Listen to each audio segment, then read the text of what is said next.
Imagine walking into a building during a scorching 45 degrees Celsius day and instantly feeling cool, calm, and comfortable without any air conditioning.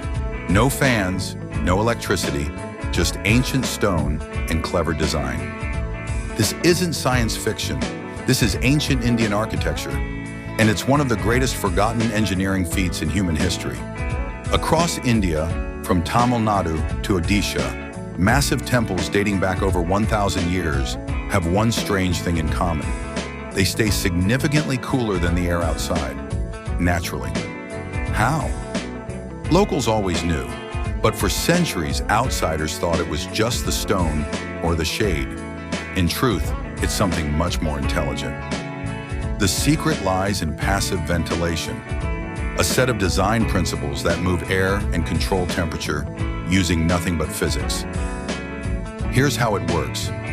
Thick stone walls absorb heat slowly and release it overnight. High ceilings and towers allow hot air to rise and escape.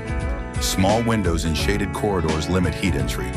The layout channels cool air from the ground inward, while warm air escapes upward. These temples acted like giant natural air conditioners. Take the Brihadeeswarar Temple in Thanjavur. Built over 1,000 years ago, it's made entirely of granite. Despite the heat, the inside remains 10 to 15 degrees Celsius cooler. Or the Sun Temple of Konark, designed so light and airflow perfectly through its stone lattice windows. Every curve, vent, and corridor serves a purpose. These weren't just places of worship. They were climate-controlled marvels. Ancient architects in India followed Vaastu Shastra, an ancient science of building design. It's based on the elements, earth, water, fire, air, and space, and includes specific rules about orientation to the sun, airflow, thermal mass, environmental harmony. These principles weren't mystical. They were scientific, rooted in observation and thousands of years of trial and error. Modern architects and researchers have begun studying these temples with thermal cameras and airflow simulations. The results are astonishing. The temperature drop is real. The airflow patterns are deliberate. The principles align with what we now call bioclimatic architecture, design that works with nature, not against it.